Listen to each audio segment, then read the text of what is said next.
जगाला शांतीचा संदेश देणारे महाकारुण तथागत सम्यक संबुद्ध भगवंतांनी निर्माण केलेला सद्धम्म प्रचार आणि प्रसार करणारा पूजनीय भिक्खू संघ यांना त्रिवार वंदन।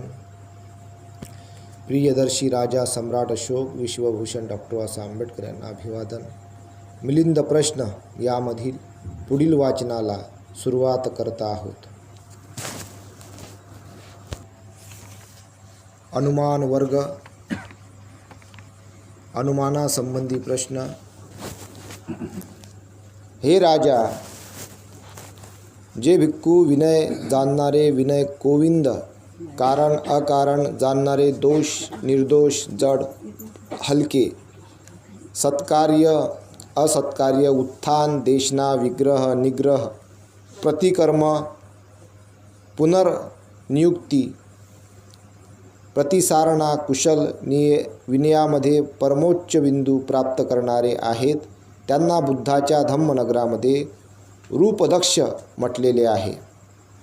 हे राजा, जे भिक्खू विमुक्तीच्या पुष्पमाला धारण करणारे आहेत, श्रेष्ठ अतिश्रेष्ठ महाश्रेष्ठ भावनेला प्राप्त झालेले आहेत, महाश्रेष्ठ भावनेला प्राप्त झालेले आहेत, बहुजनांना अनुकूल व प्रिय आहेत, त्यांना बुद्धाच्या धम्मनगरामध्ये फूल विकणारा माळी असे म्हणतात।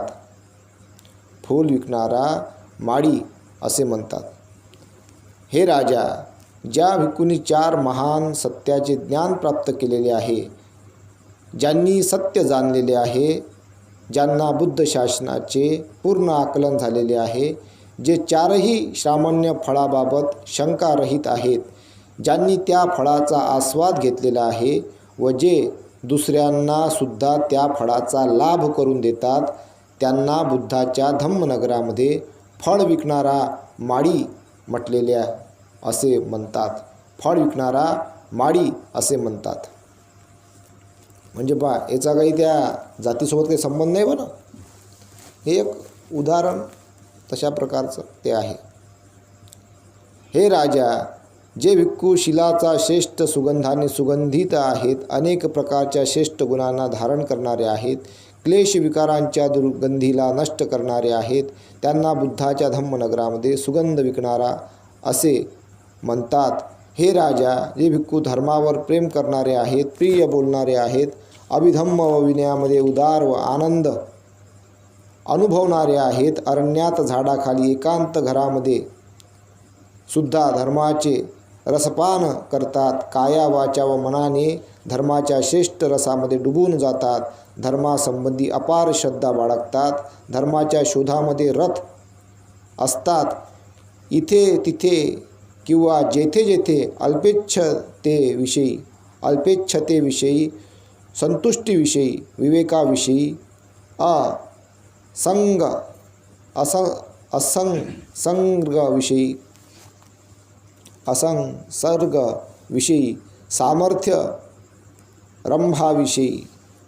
सामर्थ्यारंभाविषयी शीलाविषयी समाधीविषयी प्रज्ञेविषयी विमुक्ती ज्ञानदर्शनाविषयी चर्चा होत असेल, तेथे तेथे जाऊन त्या त्या प्रकारच्या चर्चेचा रस प्राशन करीत असतात, त्यांना बुद्धाच्या धम्मनगरामध्ये स्वतंत्र ज्ञान पिपासू म्हणतात। हे राजा, जे भिक्खू रात्रीच्या पहिल्या प्रहरापासून शेवटल्या प्रहारापर्यंत जागृत राहून साधना करण्यात रत असतात किंवा तिथल्या तिथेच चक्रमण करीत राहून दिवस रात्र घालवितात, भावनांनी साधना करण्यात रत असतात, क्लेश दूर करण्यात सतत प्रयत्नशील असतात, त्यांना भगवान बुद्धाच्या धम्मनगरामध्ये नगर पहारेकरी म्हणतात। हे राजा, जे भिक्खू 9 प्रकारच्या बुद्ध वचनाचा अर्थ व्यंजन तर्क कारण हेतू उदाहरणासह पाठ करतात, अनुपाठ करतात, त्याविषयी बोलतात, चर्चा करतात, त्यांना भगवान बुद्धाच्या धम्मनगरामध्ये धम्म अपरणिक म्हणतात। हे राजा, जे भिक्खू धर्मरत्नाच्या उपभोगांद्वारे आगमसूत्राच्या अध्ययनाद्वारे भगवान व आगमनाच्या अध्ययनाद्वारे भोगवान व धनसंपन्न आहेत. निर्देशित स्वर व्यंजन लक्षण व शोधाच्या द्वारे ज्ञानाची व्याप्ती वाढविणारे आहेत. त्यांना भगवान बुद्धाच्या धम्मनगरामध्ये धम्मश्रेष्ठी म्हणतात. हे राजा, जे भिक्खू उदार धर्म देशनेचा शोध घेतात, विभाजन निर्देशांच्या विषयी अभ्यस्त आहेत, शिक्षा व गुणांच्या सर्वोच्च बिंदूला प्राप्त करतात, त्यांना बुद्धाच्या धम्मनगरामध्ये प्रसिद्ध धर्मवादी म्हणतात. हे राजा, भगवान बुद्धाचे धम्मनगर चांगल्या प्रकारचे विभागून तयार करण्यात आलेले आहेत. व्यवस्थित मोजून मापून तयार केलेले आहे. व्यवस्थित आहे, चांगल्या प्रकारे परिपूर्ण आहे, सुव्यवस्थित आहे. सुव्यवस्थित दरवाजे आहेत, त्यामुळे त्यावर प्रहार करण्याचे धाडस कुणामध्येही नाही. या कारणामुळेच, या हेतूमुळेच, या तर्कामुळेच व या अनुमानामुळेच असे माहीत होते की भगवान बुद्ध होऊन गेलेले आहेत. उत्तम प्रकारे विभागून तयार केलेल्या सुंदर नगराला पाहून अनुमानाने नगर अभियंताचे कडून येते. तशाच प्रकारे लोकनाथ भगवान बुद्धाचे श्रेष्ठ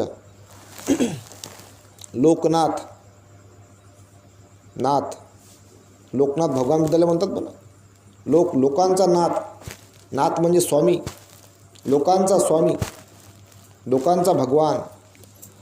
तशाच प्रकारे लोकनाथ भगवान बुद्धांचे श्रेष्ठ धम्मपूर पाहून अनुमानाने असे कळते की भगवान बुद्ध होऊन गेलेले आहेत. समुद्रामध्ये लाटांना पाहून लोक अनुमानाने असे जाणतात की जेव्हा ह्या लाटा अशा दिसतात तर तो समुद्रसुद्धा विशाल असेल. तसेच बुद्धाला शोकरहित सर्व विकारांना पराजित करणारे, तृष्णेचा नाश करणारे, भव संसारापासून मुक्त व सर्व जगामध्ये त्यांच्या धर्मरूपी लाटांचा विस्तार पाहून अनुमानाने असे माहीत होते की बुद्ध प्रथम असले पाहिजे. अतिशय उंच पर्वताला पाहून अनुमानाने असे जाणतात की जेव्हा हा एवढा उंच आहे तेव्हा तो हिमालयाचाच पर्वत असावा.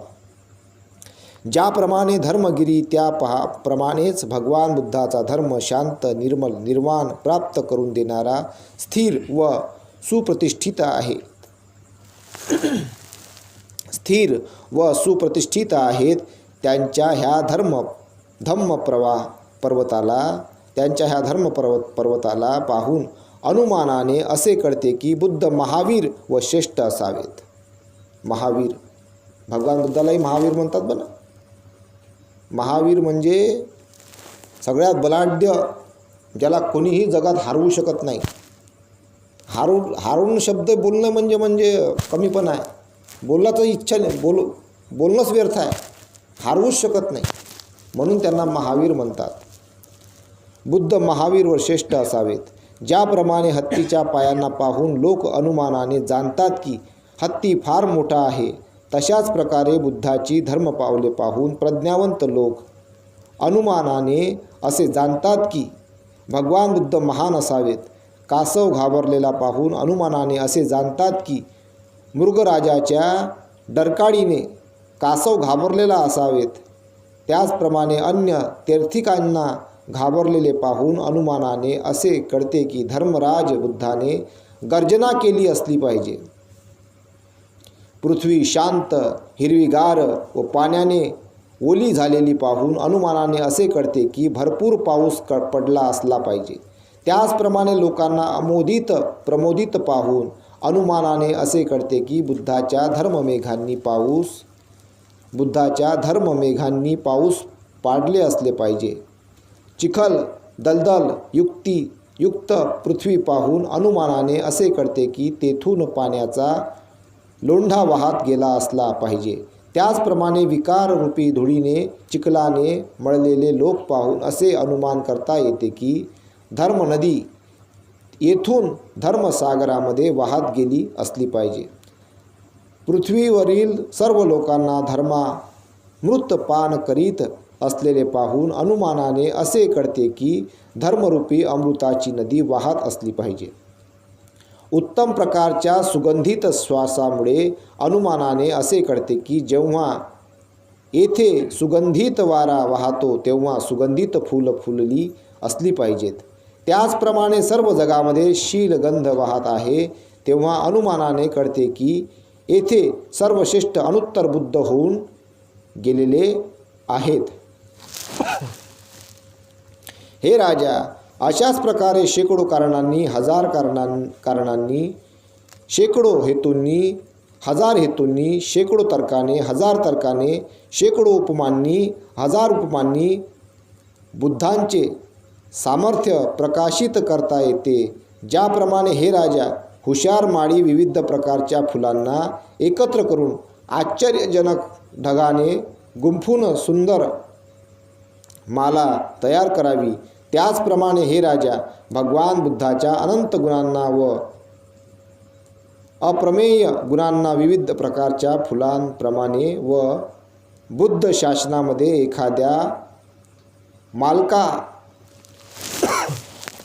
एखाद्या मालकाराप्रमाणे मी सद्गुणांची माळ माझ्या पूर्वी होऊन गेलेल्या आचार्याच्या मार्गानेच गुंफत आहे आणि त्यात मी माझ्या बुद्धी सामर्थ्याने असंख्य कारणांनी, अनुमानांनी बुद्धाचे सामर्थ्य ऐकण्याची आपली इच्छा असेल तर मी प्रकाशित करू शकतो. भंते नागसेन, अतिशय कठीण आहे. अतिशय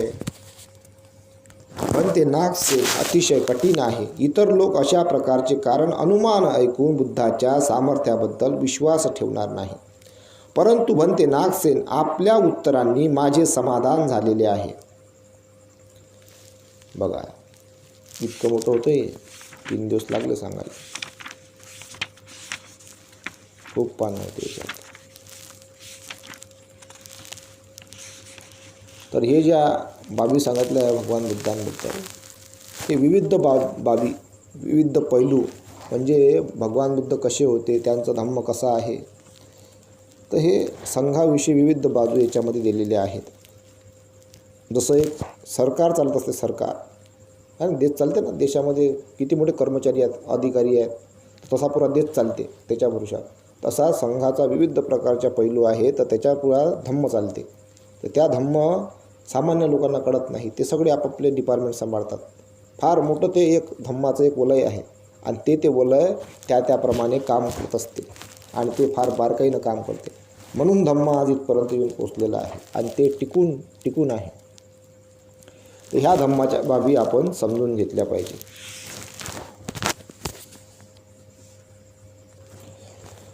धूतांगासंबंधी प्रश्न. पुढे धूतांगासंबंधी प्रश्न. राजाने धूतांगाचे अगदी काटेकोरपणे पालन करणाऱ्या भिक्खूला पाहिले, त्याचप्रमाणे राजाने नंतर अनागामी फळामध्ये स्थित गृहस्थाला पाहिले. त्या दोघांनी त्यांनी पाहिल्यानंतर त्यांच्या मनामध्ये शंका उत्पन्न झाली की जर गृहस्थ जीवनामध्ये राहून सुद्धा धर्माचे ज्ञान प्राप्त करता येते, तर मग धूतांगाचे पालन व्यर्थ आहे. दुसऱ्यांच्या मताचे खंडन करणारा, निपुण आणि त्रिपिटकाचा जाणकार असलेल्या श्रेष्ठ नागसेनाला आपल्या शंका विचारीन आणि तो माझ्या शंकाचे समाधान करीन. नंतर राजा मिलिंद आयुष्मान नागसेनाकडे गेला. आयुष्मान नागसेनाला अभिवादन करून तो एका बाजूला बसला. एका बाजूला बसलेल्या मिलिंद राजाने आयुष्मान नागसेनाला विचारले, म्हणते नागसेन, असा एखादा गृहस्थ संसारी, कामवासना आनंद घेणारा, आपल्या पत्नी व मुलाबाळांच्या सोबत राहून घरी बसून राहणारा, काशीचे चंदन लावून 5 प्रकारचे भोग भोगणारा, माला गंध विलेपन धारण करणारा, सोने चांदी रजत इत्यादींचे अलंकार धारण करणारा, मणी मुक्तक कांचन इत्यादींचा मनसोक्त उपभोग घेऊन जीवन जगत असेल तर तो शांत सर्वोत्तम निर्वाणाला प्राप्त करू शकतो काय? प्रश्न. हे राजा, अशा प्रकारचे 100 नाही, 200 नाही, 300 किंवा 300, 400, 500 नाही, 1000 नाही, 10,000 नाही, कोटी नाही, सहस्त्र कोटी नाही, तर अगणित लोक होऊन गेलेले आहेत. हे राजा, 10, 20, 100, हजारांसंबंधी बोलण्याचा तर प्रश्नच नाही, परंतु अशा प्रकारचे किती लोक शिक्षित होऊन गेलेले आहेत हे सांगणे कसे काय शक्य आहे? प्रश्न. बनते त्याविषयी आपण सांगावे. हे राजा, त्याविषयी मी आपणास सांगत आहे. जे 100 किंवा 1000 किंवा 10,000 किंवा कोटी किंवा 10 कोटी किंवा असंख्य शिक्षित गृहस्थ आहेत, त्यांना 9 अंगांनी युक्त बुद्ध वचनामध्ये सल्लेखित 4 मार्ग, धृतांग, गुण इत्यादी श्रेष्ठ अंगांनी आश्रित आहेत, त्या सर्वांना इथे एकत्र मोजावे लागते. हे राजा, ज्याप्रमाणे खोलगट, उंच, सखोल, समान, विषम जमिनीवर जलाशयामध्ये पाऊस पडून ते सर्व वाहत वाहत महासागरामध्ये एकत्र होत असते, त्याचप्रमाणे हे राजा, या विषयाच्या विस्तारामध्ये ज्या काही बुद्ध वचनामध्ये सल्लेखित 4 मार्ग, धृतांग, गुण इत्यादी श्रेष्ठ अंगांनी आश्रित बाबी आहेत, त्या सर्वांना येथे एकत्र मोजावे लागते. हे राजा, माझ्या बुद्धीच्या अनुभवानुसार येथे काही कारण उदाहरण एकत्र करावे लागतील. या विषयाचे आकलन झाले तर परिपूर्णतेकरिता, परिशुद्धीकरिता, एकत्र येण्याकरिता उपयोगाचे ठरेल. ज्याप्रमाणे हे राजा, एखादा कुशल लेखक आपल्या सहकारी लेखकाची नियुक्ती करून आपल्या बुद्धीच्या अनुभवानुसार उपयोग करून ते व्यवस्थित लिहून घेतो व तो लेख समग्रपणे परिपूर्ण होईल असा प्रयत्न करतो, त्याप्रमाणेच मी सुद्धा आपल्या बुद्धीच्या अनुभवानुसार सर्व कारण व उदाहरणांना एकत्र करून सांगण्याचा प्रयत्न करीन. त्यामुळे ते परिशुद्धीकरिता उपयोगाचे ठरेल. हे राजा, श्रावस्ती नगरामध्ये भगवान बुद्धासोबत 5 कोटी महान भिक्खू, उपासक, उपासिका राहत होते.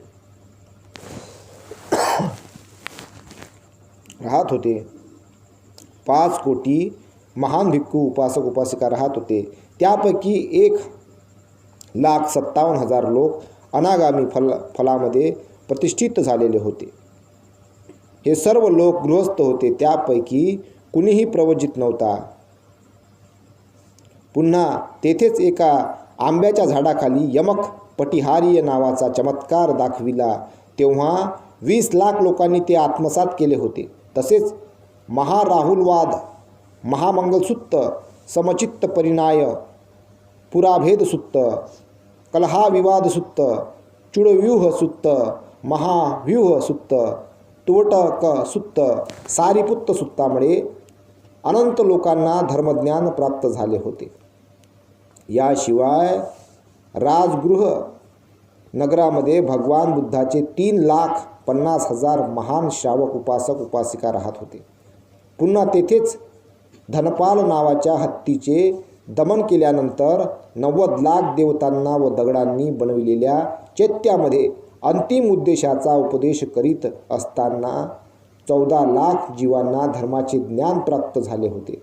इंद्रसाल गुहेमध्ये 80 लाख लोकांना पुन्हा वाराणसीमध्ये ऋषीपतन मुगदाय वनामध्ये प्रथम उपदेश केला, तेव्हा 18 लाख ब्रह्म व असंख्य देवतांना पुन्हा तावंतीस भवनामध्ये पांढरे घोंगडे अंथरलेल्या दगडावर बसून अभिधर्माचा उपदेश केल्यानंतर 80 लाख देवतांना देवभवनातून उतरत असताना संकस नगराच्या दरवाजामध्ये लोकविवरण प्रतिहार्य प्रसन्न झाल्यामुळे 30 लाख मनुष्य व देवतांना ज्ञानदृष्टी प्राप्त झाली होती.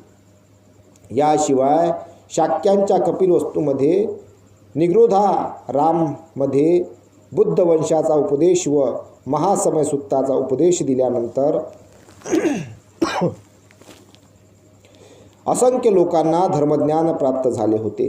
पुन्हा सुमनमालाकार, ग्रहदिन्न, आनंदश्रेष्ठी, जंबुक, जीवक, मंडूक देवपुत्र, मठ्ठकुंडली देवपुत्र, सुलसा नगरकांता, सिरिया नगरकांता, पेशकारांची कन्या, चूड, सुभद्र, साकेत ब्राह्मणाच्या अंत्ययात्रेला आलेले लोक, सुनापरंतक यांना प्रत्यक्ष भेटीनंतर शक्र, प्रश्न, तिरोकुट्ट, रतनसुत्ताचा उपदेश केल्यानंतर 84,000 लोकांना धर्मज्ञान प्राप्त झाले होते.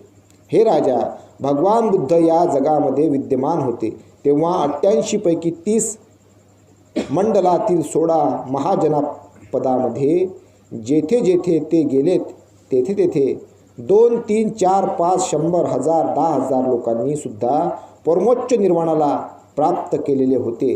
हे राजा, ते सर्व लोक गृहस्थ होते, कुणीही प्रवज्जित नव्हता. हे राजा, ह्या कोट्यावधी लोकांना गृहस्थ जीवनाचा, सांसारिक जीवनाचा, कामभोगाचा उपभोग घेत असतानाच शांत परमोच्च निर्वाण प्राप्त झाले होते. बघा, एवढं बल असते भगवानच्या धम्मात. त्यावेळेस भगवान बुद्ध होते, त्यांच्या धम्माच्या वलयामध्ये ते निर्वाण प्राप्त केलं गृहस्थ लोकांनी. आताही तुमच्याशी वेळ आहे. धम्मामध्ये जर त्या दिशेने वाटचाल केली तर आताही ते प्राप्त करता येते निर्वाण अवस्था. बनते नागसेन, जर गृहस्थ राहून शांत परमोच्च निर्वाणाला प्राप्त करता येते तर मग धुतांग धारण करून काय साध्य करू इच्छितात? त्या कारणामुळेच धुतांग निरर्थक ठरत नाही काय? प्रश्न. बनते नागसेन, जर मंत्र औषधाशिवाय रोग दुरुस्त होतात तर मग वमन विरेचनाद्वारे शरीराला दुःख देण्याचे कारण काय? जर धक्काबुक्की मारून शत्रूला नियंत्रित करता येते तर तलवार, भाला, बर्छी, धनुष्य, दंड, काठी, मोगरीची आवश्यकता कशा करता? प्रश्न. जर गाठी, खाचा, खुंट्या, छिद्र, वेली व शाखांच्याद्वारे झाडावर चढता येते तर मग मोठ्या मजबूत शिडीची आवश्यकता कशा करता? प्रश्न. जर उघड्या जमिनीवरच शांत झोप लागत असेल तर चांगली झोप घेण्याकरता रजया, गाद्या व उशाची गरज काय? प्रश्न. जर एखादा माणूस एकटाच भयानक घनदाट अरण्यात जाऊ शकतो तर मग सशस्त्र सज्ज सैन्याची वाट पाहण्याची आवश्यकता कशाला? प्रश्न.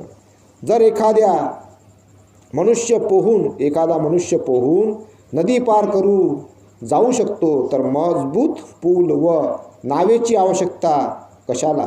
जर एखादा मनुष्य स्वतःकरता भोजन, वस्त्र प्राप्त करण्यास समर्थ आहे तर दुसऱ्यांची सेवा, चाकरी, खुशामत व मागे पुढे धावण्याची गरज काय? जर खाचा, खडगे व तळ्यापासून पाणी मिळत आहे तर जलाशय, मोठमोठे तळे, सरोवराची गरज काय?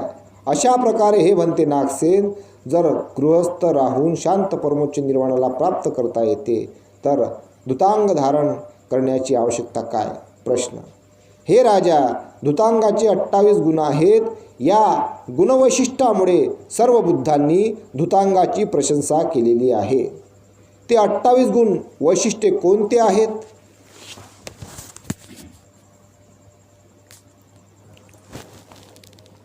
कोणते आहेत ते 28 गुण वैशिष्ट्ये कोणती आहेत?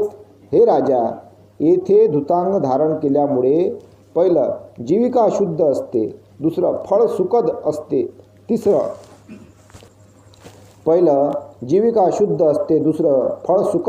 तिसरं दोष राहत नाही, चौथं दुसऱ्यांना दुःख देत नाही, पाचवं निर्भय असतो, सहावं कोणीही त्रास देत नाही, सातवं एकांतवास वाढतो, 8 अवन्नती होत नाही, 9 कपट कारस्थान राहत नाही, 10 रक्षण होते, 11 सहकार्य करतो, 12 सर्व प्राण्यांना नियंत्रित करतो, 13 आत्मसंयमी असतो, 14 अनुकूल असतो, 15 कुणावर आश्रित नसतो, 16 पूर्णपणे मुक्त असतो, 17 आसक्तीचा नाश झालेला असतो, 18 दोषरहित असतो, 19 मोहरहित असतो, 20 अहंकार नष्ट झालेला असतो, 21 कुतर्काचे खंडन करतो, 22 शंका दूर होतात, 23 आळस नष्ट होतो, 24 असंतोष नाहीसा होतो, 25 सहनशक्ती वाढते, 26 अतुलनीय असतो, 27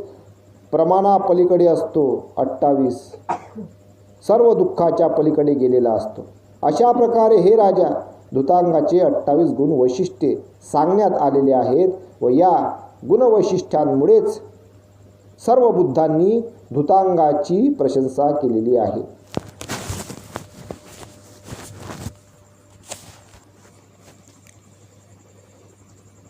हे राजा, जे ह्या धुतांगांना सम्यक प्रकारे धारण करतात ते 18 प्रकारचे गुणवैशिष्ट्यांनी युक्त असतात. ते 18 गुणवैशिष्ट्ये कोणते आहेत? हे राजा, ते 18 गुणवैशिष्ट्ये म्हणजे पहिलं, त्याचे आचरण पवित्र व शुद्ध असते. दुसरं, त्याचा मार्ग निश्चित असतो. तिसरं, तो काया वाचा मनाने सुरक्षित असतो. चौथं, त्याचा मानसिक व्यवहार पवित्र असतो. पाचवं, त्याचे सामर्थ्य वाढते. सहावं, तो निर्भय होतो. सातवं, आत्मदृष्टी नष्ट होते.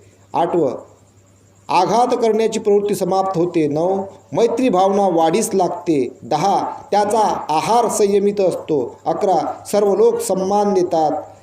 12, भोजनाची मात्रा जाणतो. 13, नेहमी जागृतावस्थेत असतो. 14, गृहस्थ जीवनापासून मुक्त असतो. 15, जेथे उत्तम तेथे त्याचे विहार असते. 16, पापकर्माबद्दल घृणा असते. 17, विवेकामध्ये विहार करतो. 18, नेहमी अप्रमादी असतो. हे राजा, जे धुतांगाचे सम्यक प्रकारे पालन करतात ते ह्या 18 गुणवैशिष्ट्यांनी युक्त असतात. हे राजा, 10 प्रकारचे लोक धुतांगाचे पालन करण्यास योग्य आहेत. ते 10 लोक कोणते? हे राजा, ते 10 लोक म्हणजे पहिलं श्रद्धावान, दुसरं पापभीरू, तिसरं धैर्यवान, चौथं षड्यंत्र न करणारा, 5वं ध्येयवादी, 6 लोभरहित, 7 जिज्ञासू, 8 दृढ संकल्पवान, 9 कटकटीपासून मुक्त व 10वं मैत्री भावनेचे पालन करणारा. हे राजा, हे 10 प्रकारचे लोक धुतांगाचे पालन करण्यास अनुकूल आहेत. हे राजा, जे गृहस्थ संसारी कामभोगी आहेत त्यांनी शांत परमोच्च निर्वाण प्राप्त केलेले आहे.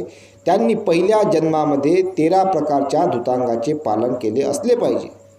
त्यांनी येथे त्या मार्गाचे चालून व स्वतःला परिशुद्ध करून घेतले असल्यामुळे आज गृहस्थ जीवन जगत असूनही त्यांनी शांत परमोच्च निर्वाणाला प्राप्त केलेले आहे. ज्याप्रमाणे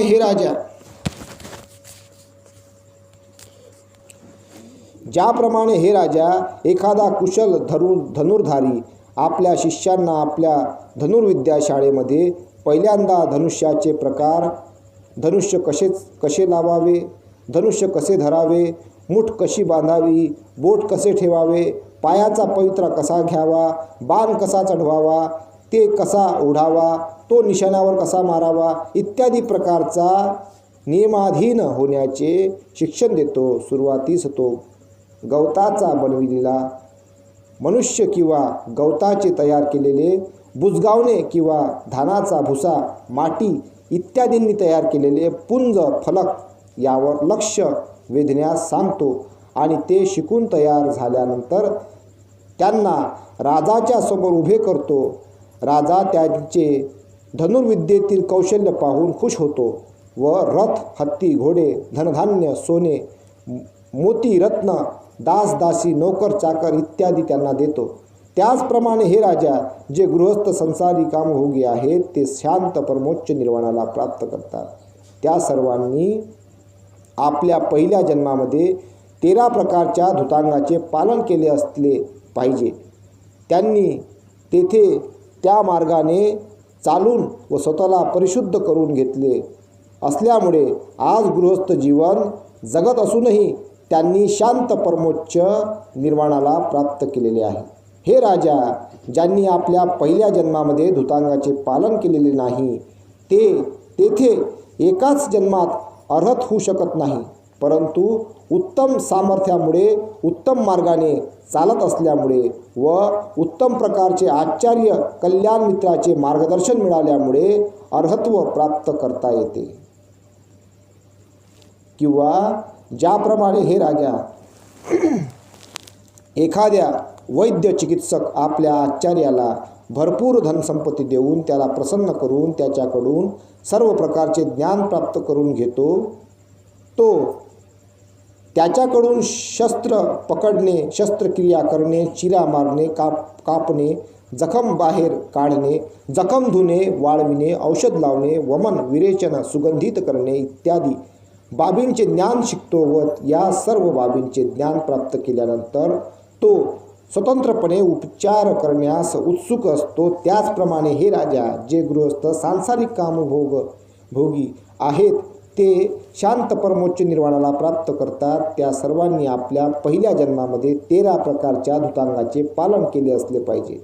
त्यांनी तेथे त्या मार्गाने चालून व स्वतः परिशुद्ध जीवन जगत असूनही त्यांनी शांत परमोच्च निर्वाणाला प्राप्त केलेले आहे. हे राजा, धूतांगाच्या अशुद्धीमुळे धर्मज्ञान प्राप्त होतच नाही. धूतांगाच्या अशुद्धीमुळे धर्मज्ञान प्राप्त होत नाही. ज्याप्रमाणे हे राजा, पाण्याच्या सिंचनामुळे बीजाला अंकुर येत असते, त्याचप्रमाणे हे राजा, धूतांगाच्या अशुद्धीमुळे धर्मज्ञान प्राप्त होत नाही. किंवा ज्याप्रमाणे हे राजा, कुशल कर्म न केल्यामुळे, कल्याणकारक कर्म न केल्यामुळे सुगती प्राप्त होत नाही, त्याचप्रमाणे हे राजा, धूतांगाच्या अशुद्धीमुळे धर्मज्ञान प्राप्त होत नाही. हे राजा, पृथ्वीप्रमाणेच धूतांग विशुद्धीची कामना करणाऱ्यांना आधारभूत आहे. हे राजा, पाण्याप्रमाणेच धूतांग विशुद्धीची कामना करणाऱ्यांना सर्व प्रकारचे क्लेश मळ धुण्यास आधारभूत आहे.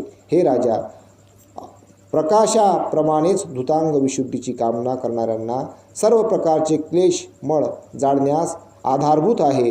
हे राजा, वाऱ्याप्रमाणेच धूतांग विशुद्धीची कामना करणाऱ्यांना सर्व प्रकारचे क्लेश मळ उडवून नेण्यास आधारभूत आहे. तर अशा प्रकारे हे सगळं आहे. आता याच्यातलं आपण बाकीचं जे आहे एक पॅरेग्राफ घेऊन घेऊ. आधारभूत आहे. हे राजा, आईप्रमाणे धूतांग विशुद्धीची कामना करणाऱ्यांना क्लेश दुःख प्रपिंडनापासून अनुग्रहित करण्यास आधारभूत आहे. हे राजा, वडिलांप्रमाणे धूतांग विशुद्धीची कामना करणाऱ्यांना, कुशल कर्म वृद्धीची कामना करणाऱ्यांना सर्व सामान्य गुण उत्पन्न करण्यास आधारभूत आहे. हे राजा, मित्राप्रमाणे धूतांग विशुद्धीची कामना करणाऱ्यांना सर्व सामान्य गुण शोधून देण्यास आधारभूत आहे. हे राजा,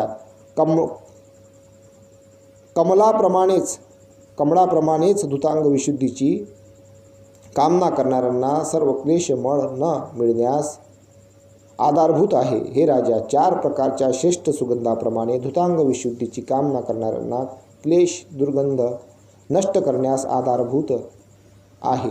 हे राजा, श्रेष्ठ पर्वताप्रमाणे धूतांग विशुद्धीची कामना करणाऱ्यांना 8 प्रकारच्या लोकधर्मवायूने कंपित न होण्यास आधारभूत आहे. हे राजा, आकाशाप्रमाणे धूतांग विशुद्धीची कामना करणाऱ्यांना गहन अदृश्य विशाल स्वच्छंद व स्वतंत्र होण्यास आधारभूत आहे.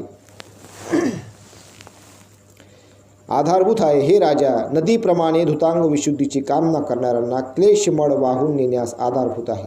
हे राजा, वाळवंटाप्रमाणे धूतांग विशुद्धीची कामना करणाऱ्यांना जन्माचे जंगल क्लेशाचे वन समाप्त करण्यास आधारभूत आहे. हे राजा, सैन्य तुकडीच्या प्रमुखाप्रमाणे धूतांग विशुद्धीची कामना करणाऱ्यांना सर्व भयशून्य शांत अभय श्रेष्ठ प्रखर अशा निर्वाण नगरामध्ये पोचविण्यास आधारभूत आहे. हे राजा,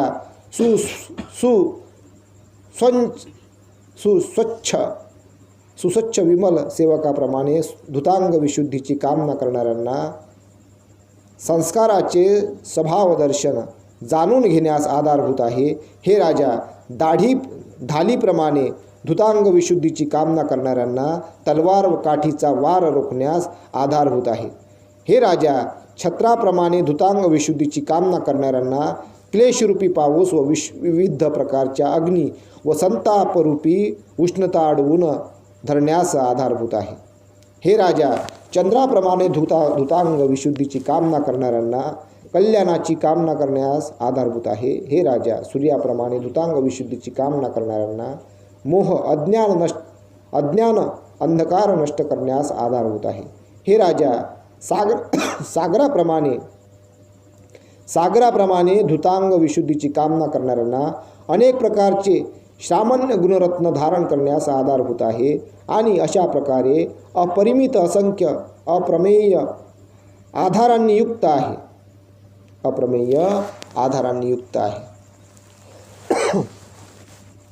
तर आपण आता इथेच थांबूया आणि अर्धा पॅरेग्राफ आपण उद्याला घेऊया. अप्रमेय आधारांनी युक्त आहे. आपण सर्वांनी मैत्री उत्पन्न करावी आणि धम्माच्या दिशेने वाटचाल करावी.